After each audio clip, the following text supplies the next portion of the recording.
नमस्कार प्रेक्षकांनो, नशीबवान या मालिकेच्या आजच्या भागामध्ये काय घडलं हे आपण पाहूयात. प्रभासने त्याचं सगळं कन्फेशन रुद्रच्या मोबाईलमध्ये रेकॉर्ड केलेलं असतं. तितक्यात गिरिजा येते आणि ती विचारते, काका तुम्ही कधी उठलात? तेव्हा प्रभास म्हणतो, अगं मला तुला खूप महत्त्वाचं काहीतरी सांगायचं आहे. तितक्यात उर्वशी तिथं येते आणि गिरिजाला म्हणते, काय गं तू काय करतेस इथे? तेव्हा ती सांगते की मी रुद्रला भेटायला आले होते. उर्वशी म्हणते, अगं नाही बोलायचं जरा तुझ्याशी, कशाला उगाच पुन्हा पुन्हा तेच करतेस? गिरिजा मनात म्हणते, फक्त एकदा मला त्यांच्याशी भेटू देत, मग तुम्ही त्यांच्याबद्दल काय काय बोलला होता ना, हे सगळं मी त्यांना सांगेल आणि इथून पुढे ते तुमचा राग करतील, हा शब्द आहे माझा. आता इकडे नागेश्वर वासंतीला म्हणतो, अहो मालकीनबाई, जरा आमच्याशी सुद्धा बोलत जा ना, कारण आम्ही चिरंजीवांना शब्द दिला आहे तुमच्याशी व्यवस्थित नीट वागू. आम्ही सगळं तुम्हाला सांगायला येतो, पण तुम्ही आमच्याशी काही बोलतच नाही. तुमची बहीण आली होती, तुमची गळाभेट झाली, मग काय बोलली तुमची बहीण? तेव्हा वासंती घाबरूनच म्हणते, नाही काहीच नाही. नागेश्वर म्हणतो, असं कसं? अहो जी बाई आमच्या उंबऱ्याच्या आतमध्ये येण्याची हिंमत करत नव्हती, ती चक्क दरवाजामध्ये येऊन अंगणात येऊन पोहोचली आणि तरी तुम्ही म्हणता? तेव्हा वासंती म्हणते, खरंच मला माहीत नाही. ताई येणार हे मला माहितीसुद्धा नव्हतं. तिला पाहून मलाच आश्चर्याचा धक्का बसला. आता नागेश्वर म्हणतो, असं कसं? इथं येऊन तिने आमचा रंगसुद्धा लावून घेतला नाही, स्वतःचा रंग तिने आणला आणि तुम्ही म्हणताय की तिने तुमच्या मनामध्ये आमच्याबद्दल काहीच गरळ ओकली नाही. आणि तुम्हाला काय वाटतं, आम्ही याचा सगळ्याचा शोध काढू शकत नाही का? आणि तो लगेच सुभानरावला कॉल करून सांगतो की सगुणावरती बारीक लक्ष ठेवा, 24 तास त्याच्यावरती पाळतीसाठी माणसं पाठवा. आता नागेश्वर वासंतीला धमकावतो, कुणाच्या जीवावरती आमच्या विरोधामध्ये कटकारस्थान करायचं बघताय? त्या गिरिजाच्या, तुमच्या लाडक्या सुनबाईला समजून सांगा, कारण आमच्या विरोधामध्ये जो कोणी उभा राहतो ना, त्याला आम्ही सोडत नाही, त्याचा आम्ही पाठपुरावा घेतोच. आता इकडे प्रभास म्हणतो, ही अवदसा इथं कशाला आली आहे? मला बाहेर पडताही येणार नाही. आणि उर्वशी मुद्दाम तिथं आलेली असते आणि फोनवर बोलायचं नाटक करते. तितक्यात प्रभासच्या हाती ती गिरिजाने रुद्रसाठी लिहिलेली चिठ्ठी सापडते. त्यामध्ये जे काही लिहिलेलं असतं त्यावरून त्याचा असा समज होतो की गिरिजानेच त्याला टेकडीवरती भेटायला बोलवलेलं आहे आणि तो विचार करतो की हेच सांगण्यासाठी गिरिजा इथं आली होती वाटतं. उगाच मी त्या रुद्राच्या मोबाईलमध्ये रेकॉर्डिंग करत बसलो. आता रुद्र येतो आणि म्हणतो की मला काका थोडं NGOमध्ये अर्जंट काम आहे, पण तुम्ही म्हणत असाल ना तरच मी जाणार आहे. तेव्हा प्रभास म्हणतो, अरे अर्जंट आहे ना, मग त्यात काय एवढं विचारायचं, जा तू, आहे मी. आता इकडे वासंती गिरिजाला येऊन सांगते की रुद्राने तुझी चिठ्ठी वाचली आहे. तो म्हणत होता की त्याचं देवी आईच्या मंदिराकडे काहीतरी काम आहे. गिरिजा म्हणते, असं असेल तर ते मला नक्की भेटतीलच ना. एकीकडे आनंद असतो पण दुसरीकडे तिला वाईटही वाटत असतं. ती वासंतीला म्हणते, आई मी स्वार्थीपणा करते का हो? कारण यांनी माझ्याशी बोलावं म्हणून मी यांना भेटायला तर चालली आहे, पण इकडे मी प्रभास काकांना मात्र एकटीलाच सोडून जात आहे. तेव्हा वासंती म्हणते, तू त्याची काळजीच करू नकोस, हे त्यांच्या पार्टीच्या कामासाठी बाहेर जाणार आहेत, खूप वेळाने येणार आहेत, उशीर होईल रात्री त्यांना यायला. आणि राहिला प्रश्न फक्त वंचनचा, तर मी आणि प्रभासदादा मिळून त्यांना सांभाळून घेऊ, तू जा. आता इकडे उर्वशीने सगळं सावीला समजावून सांगितलेलं असतं.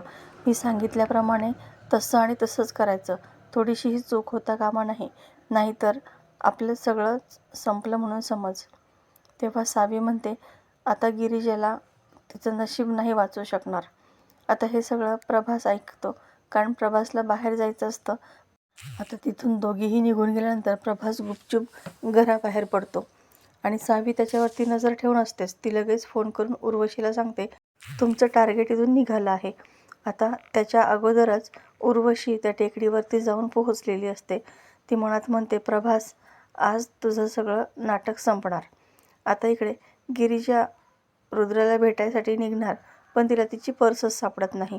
सगळीकडे शोधून झाल्यानंतर ती हॉलमध्ये येऊन चेक करते, पण तिला वाटतं की मी जर बेडरूममध्ये ठेवली पर्स तर ती बाहेर कशी येईल. तेव्हा नाही म्हणून ती सगळीकडे शोधू लागते आणि त्याच वेळेस तिची नजर टेबल खाली जाते.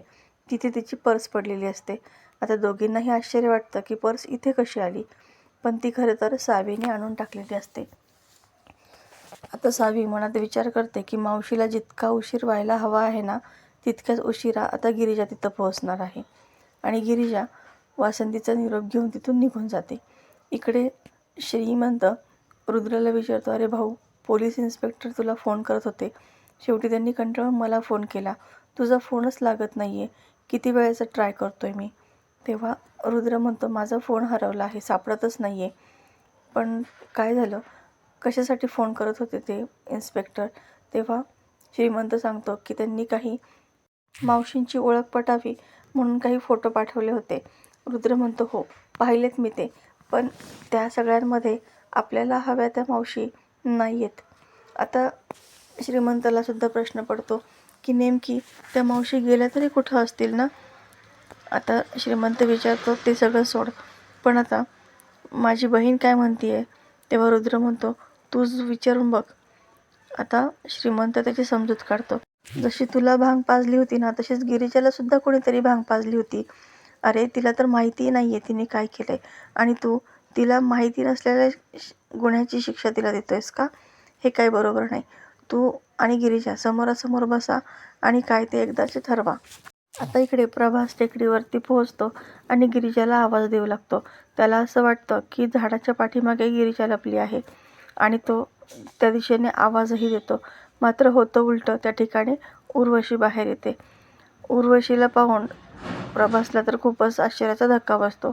उर्वशी म्हणते, काय झालं, गिरिजाला भेटायला आला होतास ना तू इथे? प्रभास तिला उत्तर देण्याचं टाळतो. तेव्हा उर्वशी म्हणते, तुला मीच इथं बोलवलं आहे. तुला जी चिठ्ठी मिळाली होती ना, ती चिठ्ठी गिरिजानेच लिहिली होती. कारण प्रभास म्हणतो त्या चिठ्ठीमध्ये अक्षर मात्र तुझं नव्हतं.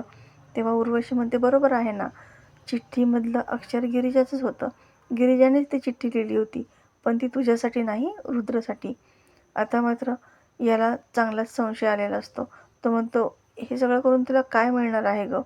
तेव्हा उर्वशी म्हणते, अरे तुला कळत नाही आहे, तुला एकटं गाठून तुझ्याकडून सगळं वधून घ्यायचं होतं ना, त्यामुळे तर मी इतका आटापिटा करून तुला शेवटी घराबाहेर आणलं. ती चिठ्ठी मीच ठेवली होती आणि तुला इथे मीच बोलावलं आहे. तिचा सगळा डाव प्रभासच्या लक्षात आलेला असतो. उर्वशी विचारते की सांग, कुठे आहे ती वारसदार पोरगी? तेव्हा प्रभास म्हणतो, तू कितीही वाफा दवड गं तोंडाच्या, तरीसुद्धा मी त्या पोरीचं नाव तुला काही सांगणार नाही. उर्वशी आता रागातच म्हणते, काय करतोयस तू? काय मिळणार आहे तुला हे सगळं करून? अरे तुला या सगळ्यापासून कोणीच वाचू शकत नाही. तुला वाटत असेल तू गिरिजाला पुढे करशील, जसं वासंतीने तिचा आधार घेतला तसं तूही घेशील, पण तसं काहीच होणार नाही. अरे ज्या रुद्राच्या जीवावरती तू उड्या मारतोयस ना, त्या रुद्र गिरिजामध्ये मी केव्हाच भांडण लावायला सुरुवात केली आहे. सगळं तर पाहिलं आहेस ना तू. आता प्रभास फक्त तिच्याकडे हसत पाहत असतो. उर्वशीचा प्रचंड संताप होत असतो. प्रभास म्हणतो, मी काही त्या वारसदार पोरीचं नाव तुला सांगणार नाही, पण बघ तू, ती पोरगी येणार आणि तुमच्या सगळ्यांच्या नांग्या ठेचणार. उर्वशी मुद्दाम पोलिसांना फोन लावायचं नाटक करते आणि माझा नवरा मला खाली फेकून देत आहे दरीतून, असं नाटकी सांगू लागते. प्रभास घाबरून तिच्या हातातून फोन हिसकावून घेतो. तेव्हा त्याला कळतं की फोन तर बंदच आहे. आणि हे सगळं नाटक बघून उर्वशी तर मोठमोठ्याने हसू लागते. प्रभास विचारतो, काय मिळतं का तुला हे सगळं करून? अगं एवढी प्रॉपर्टी, संपत्ती, धन दौलत काही येत नसतं गं. फक्त माणुसकी महत्त्वाची असते आणि तीच कमावणं महत्त्वाचं असतं. मी तरी कुणालाच काय सांगतोय? तुला कधी स्वतःचं होता नाही आलं आणि दुसरंही कधी तुझं कोणी होऊ नाही शकलं. स्वतःच्याच नवऱ्याला तू इतकी वर्ष आजारपणामध्ये ढकललं, त्यानंतर तो बरा होऊ नये म्हणून त्याला वर्षानुवर्षे औषधं खाऊ घालत राहिलीस. आणि कुणासाठी करतीस तू हे सगळं? त्या नागेश्वरसाठी? अरे तो तुला सुद्धा जिवंत सोडणार नाही. तो 2 तोंडी नाग आहे, तो तुला डसल्याशिवाय राहणार नाही. अगं जो माणूस स्वतःच्या पोराचा होऊ शकला नाही, तो तुझा काय होणार आहे? विसरलीस का? वेळप्रसंगी त्याने तुला सुद्धा जेलमध्ये टाकलं होतं आणि तरीसुद्धा तू त्याची साथ देतेस. आता त्यांचं हे बोलणं चालू असताना गिरिजा घाईघाईने रुद्राला त्या ठिकाणी भेटायचं म्हणून टेकडीच्या दिशेने येत असते. तर प्रेक्षकांनो, येणाऱ्या भागामध्ये आपल्याला पाहायला मिळणार आहे की उर्वशी आणि प्रभासमध्ये वाद होतो आणि उर्वशी चक्क प्रभासला दरीमध्ये ढकलून देते आणि हे सगळं गिरिजा पाहते. गिरिजा मोठ्यानेच प्रभास काका असं म्हणून ओरडते आणि घरी येऊन घाईघाईने रुद्राला सांगते की आत्ते सासूबाईंनी प्रभास काकांना दरीमध्ये ढकलून दिलं. घरातले सगळे जमा झालेले असतात. तितक्यात इन्स्पेक्टर तिथे येतात आणि सांगतात की प्रभास सेतुपतींना उर्वशी मॅडमनी नाही तर गिरिजा घोरपडे तुम्ही ढकललेला आहे. आता सगळा हा आळ गिरिजावरती आलेला असतो. या सगळ्या प्रकारामध्ये रुद्र आता गिरिजाची साथ देईल की पुन्हा तो उर्वशीच्या बाजूने उभा राहील, हे सगळं पाहणं अतिशय रंजक ठरणार आहे. अशाच मालिकेच्या नवनवीन व्हिडिओ अपडेटसाठी चॅनलला सबस्क्राईब करा. नोटिफिकेशनसाठी बेल आयकॉन अवश्य दाबा. व्हिडिओ पाहिल्याबद्दल धन्यवाद.